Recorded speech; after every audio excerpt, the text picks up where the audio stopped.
जय हिंद साथियों, मेरा नाम है अरुण कुमार और आप देखना शुरू कर चुके हैं T2 क्लासेस। आज की वीडियो में हम बात करेंगे भारत में कॉफ़ी का उत्पादन कहाँ कहाँ पर होता है। चाय के उत्पादन और गन्ने के उत्पादन में हम बात कर चुके हैं। तो जो कॉफ़ी है, कॉफ़ी भी एक उत्तेजक पदार्थ है कॉफ़ी। जैसा कि हमने चाय में देखा था, चाय भी एक उत्तेजक पदार्थ है, उत्तेजक पेय पदार्थ है। लेकिन कॉफ़ी जो है उसके अंदर कैफ़ीन चाय से भी दोगुना पाया जाता है, इसलिए चाय से अधिक उत्तेजक है।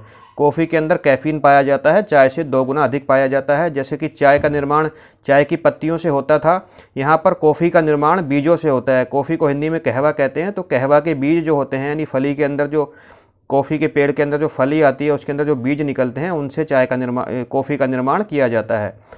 अच्छा, कॉफ़ी मुख्य रूप से दक्षिण भारत की पहाड़ी क्षेत्रों में उत्पादित होती है। ये जो दक्षिण भारत आपको यहाँ पे दिखाई देगा, दक्षिण भारत के जो पहाड़ी क्षेत्र हैं, यानी वेस्टर्न घाट, जो सह्याद्री माउंटेन्स हैं, यहाँ पे नीलगिरी माउंटेन्स हैं, कार्डमम हिल्स यानी इलायची की पहाड़ियाँ, सेवाराय की पहाड़ियाँ, ये जो क्षेत्र है दक्षिण भारत की जो पहाड़ी क्षेत्र है, इसमें विशेष रूप से कॉफ़ी का उत्पादन किया जाता है। कॉफ़ी भारत में कहाँ से आई? तो 1670 में यमन से भारत में एक यात्री घूमने के लिए आया और अपने साथ वो कॉफ़ी का पेड़ लेकर के आया और उसने इस कॉफ़ी के पेड़ को कर्नाटक में बाबा बुदन की पहाड़ियों में, चिकमंगलूर के पास कर्नाटक में बाबा बुदन की पहाड़ियां हैं, वहाँ पे आके उस पेड़ को लगा दिया। तो इस तरह से भारत में कॉफ़ी का आगमन हुआ। कॉफ़ी भारत का मूल पौधा नहीं है, 1670 में आया था। फिर भारत में डच आए, तो डचों ने कॉफ़ी के जो पौधा यहाँ कर्नाटक में था, कर्नाटक में जो कॉफ़ी का खेती होने लगा था या पौधे उगाए जा रहे थे, उन सारे पौधों को पूरे भारत में फैला दिया जहाँ जहाँ पर ये पौधे उग सकते थे। उसके बाद अंग्रेज आए, तो अंग्रेजों ने कॉफ़ी की खेती को वाणिज्यिक रूप प्रदान किया। मतलब इस एग्रीकल्चर को एज ए बिजनेस के रूप में, वाणिज्यिक रूप में अंग्रेजों ने कॉफ़ी की खेती को वाणिज्यिक रूप प्रदान किया। जैसे कि चाय की खेती को वाणिज्यिक रूप भी अंग्रेजों ने ही प्रदान किया था। कॉफ़ी का जो पौधा है वो आर्द्र और उष्ण जलवायु में होने वाला पौधा है। अकॉर्डिंग, जैसे कि चाय का खेती हो रही थी, चाय भी उष्ण और आर्द्र जलवायु में हो रहा है, गन्ना भी उष्ण और आर्द्र जलवायु में पैदा होता है। हमने गन्ना और चाय के विषय में बात कर लिया है और धीरे धीरे हम सभी जितने भी खेतियां विशेष रूप से भारत में की जाती हैं उनके बारे में जानेंगे। तो उष्ण और आर्द्र जलवायु में होने वाला पौधा है कॉफ़ी का पौधा। तापमान 15 से 28 डिग्री सेंटीग्रेड हो तो अच्छा होता है इसके लिए। पाले से, तेज धूप से कॉफ़ी को नुकसान होता है। पाले से और तेज धूप से कॉफ़ी को नुकसान होता है। पाला, हिमपात, उच्च तापमान कॉफ़ी की फसल के लिए हानिकारक है। इसी कारण क्या होता है, आपने देखा भी होगा, जो कॉफ़ी के बाग होते हैं उनके अंदर बड़े बड़े छायादार वृक्ष लगाए जाते हैं ताकि कॉफ़ी के पेड़ों के ऊपर छाया बनी रहे और पाला और हिमपात कम से कम हो, तापमान कम रहे खेती के अंदर। इसलिए आमतौर पर छायादार पेड़ों के नीचे उगाई जाती है कॉफ़ी। ये बात आप याद रखेंगे। ऐसा क्यों होता है कि कॉफ़ी के बागानों में बड़े बड़े छायादार वृक्ष होते हैं? तो उसका कारण है पाला, हिमपात, उच्च तापमान से कॉफ़ी की फसल को नुकसान होता है। कॉफ़ी को उगाने के लिए लाल मिट्टी, दोमट, रेतीली मिट्टी जो होती है उसका अच्छा रहता है, उसमें अच्छी कॉफ़ी होती है। भुरभुरी दोमट मिट्टी और लावा मिट्टी में इसका कॉफ़ी का उत्पादन अच्छे से किया जा सकता है। अधिक वर्षा इस पौधे के लिए चाहिए। वर्षा जो है 150 से 250 सेंटीमीटर वार्षिक की आवश्यकता होती है इसको। और चाय की तरह ही इस पौधे को भी पहाड़ी ढाल या सुप्रवाहित ढाल की आवश्यकता होती है। मतलब वर्षा तो अधिक चाहिए, लेकिन वर्षा का पानी पौधे की जड़ में नहीं रुकना चाहिए। पानी, वर्षा लगातार होती रहे, ह्यूमिडिटी बनी रहे और पानी लगातार बहता रहे। ऐसी सिचुएशन में कॉफ़ी का उत्पादन अच्छे से किया जाता है पहाड़ी ढाल पर या सुप्रवाहित ढाल पर। अगर हम कॉफ़ी की किस्मों की बात करें, कौन कौन सी किस्में हैं कॉफ़ी की, तो कॉफ़ी की किस्मों में आप देखेंगे अरेबिका पहली जो सबसे इम्पोर्टेंट किस्म है और जिसका उत्पादन भारत में अधिक होता है, भारत में मुख्य रूप से यही उगाई जाती है, उसका नाम है अरेबिका। अरेबिका भारत में सर्वाधिक उगाई जाने वाली किस्म है, कॉफ़ी की किस्म है और अधिक ऊंचाई पर, मतलब ज़्यादा पहाड़ों में जो ज़्यादा ऊंचाई वाला क्षेत्र है वहाँ पर अरेबिका का उत्पादन किया जाता है। दूसरी किस्म है रोबस्टा। रोबस्टा जो है वो निचले ढालों पर उगाई जाती है, मतलब ऊंचे ढालों पर अरेबिका, निचले ढालों पर रोबस्टा। एक और किस्म कॉफ़ी की होती है, उसका नाम है लाइबेरिका।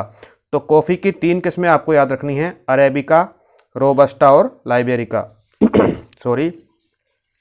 कॉफ़ी एक निर्यात प्रधान खेती है। जैसा हमने चाय को देखा था, चाय का क्या हो, भारत में जितना उत्पादन होता था सारी खपत भी भारत में ही हो जाती थी मैक्सिमम। लेकिन कॉफ़ी का जितना उत्पादन भारत में किया जाता है ये जो क्षेत्र आपको दिख रहे हैं कलर से भारत के अंदर, उनके बारे में आपको बताऊंगा। ये कॉफ़ी के उत्पादन करने वाले क्षेत्र हैं। तो कॉफ़ी का उत्पादन भारत में जितना भी किया जाता है उसका 60 से 70% हम एक्सपोर्ट कर देते हैं। इसका मतलब कॉफ़ी जो है एक निर्यात प्रधान खेती है। विश्व की बात करें तो विश्व में सबसे अधिक कॉफ़ी ब्राज़ील के अंदर उत्पादित होती है। ब्राज़ील आपको मिलेगा दक्षिणी अमेरिका महाद्वीप का देश। वियतनाम, साउथ ईस्ट एशिया, दक्षिणी पूर्वी एशिया का जो देश है वियतनाम, वहाँ पे कॉफ़ी की खेती होती है, दूसरे नंबर पे आता है। तीसरे नंबर पे अगेन दक्षिण अमेरिका महाद्वीप का कोलंबिया देश आता है। और भारत का विश्व में कॉफ़ी उत्पादन में छठा स्थान है। ये आप याद रखेंगे, इन तीनों देशों के नाम याद रखेंगे। नंबर 1 पे कॉफ़ी के उत्पादन में ब्राज़ील, नंबर 2 पे वियतनाम और नंबर 3 पे है कोलंबिया, और भारत छठे नंबर पे आता है। अगर हम भारत के अंदर बात करें तो भारत के अंदर, जैसा मैंने आपको बताया था, मुख्य रूप से भारत के अंदर दक्षिण भारत की पहाड़ियों में ही कॉफ़ी का उत्पादन किया जाता है। तो यही राज्य टॉप पर आएंगे। सबसे अधिक उत्पादन कॉफ़ी का भारत के अंदर कर्नाटक राज्य में किया जाता है। ये कर्नाटक राज्य है। भारत में जितनी भी कॉफ़ी उत्पादित हो रही है उसका 70% केवल कर्नाटक राज्य में होता है। उसके बाद दूसरे नंबर पे आता है केरल राज्य। केरल राज्य में टोटल का 21% उत्पादन होता है। और तीसरे नंबर पे आता है इसी के समीप वाला राज्य तमिलनाडु। तमिलनाडु में टोटल का 5% उत्पादन होता है। तो आप देख पा रहे हैं 96% टोटल प्रोडक्शन का केवल इन्हीं 3 राज्यों में हो जाता है। तो यही 3 राज्य विशेष रूप से आपको याद रखने हैं, कर्नाटक, केरला और तमिलनाडु। कर्नाटक में बात करें तो किन क्षेत्रों में कॉफ़ी का उत्पादन होता है? बाबा बुदन की पहाड़ियों में, चिकमंगलूर में, हसन में, कोडागू में और मैसूर में कर्नाटक के अंदर कॉफ़ी का उत्पादन होता है। विशेष रूप से कौन सा क्षेत्र है? तो ये सह्याद्री हिल्स हैं, यानी वेस्टर्न घाट वाला क्षेत्र है। वायनाड में, वायनाड कहाँ है? केरल का एक जिला है वायनाड। वायनाड में भी कॉफ़ी का उत्पादन होता है। और नीलगिरी और मैसूर में के पास में जो नीलगिरी पर्वत हैं, नीलगिरी पर्वतों का विस्तार केरल, कर्नाटक और तमिलनाडु तीनों में है। तो तमिलनाडु में नीलगिरी पर्वतों के अंदर और सेवाराय माउंटेन्स जो हैं उनके अंदर भी तमिलनाडु में कॉफ़ी का उत्पादन होता है। तो ये 3 राज्य आपको विशेष रूप से याद रखने हैं, कर्नाटक, केरल और तमिलनाडु। इसके अलावा भारत में और जगह भी कॉफ़ी का उत्पादन होता है। आप देखेंगे आंध्र प्रदेश में कॉफ़ी का कुछ उत्पादन होता है, छिटपुटी होता है, तेलंगाना में होता है, उड़ीसा में भी होता है, यानी ईस्टर्न घाट वाले क्षेत्रों में आंध्र प्रदेश, तेलंगाना, उड़ीसा में कॉफ़ी का उत्पादन होता है। और जो 7 सिस्टर स्टेट हैं, भारत के उत्तरी पूर्वी 7 राज्य, 7 सिस्टर स्टेट जो हैं, इनमें भी कॉफ़ी का उत्पादन किया जाता है। कुछ कॉफ़ी का उत्पादन पश्चिम बंगाल के उत्तरी भाग में, यानी दार्जिलिंग के आसपास का क्षेत्र में, उत्तरी पश्चिमी बंगाल में भी कॉफ़ी का उत्पादन किया जाता है। 7 सिस्टर स्टेट में भी छिटपुट कॉफ़ी का उत्पादन किया जाता है।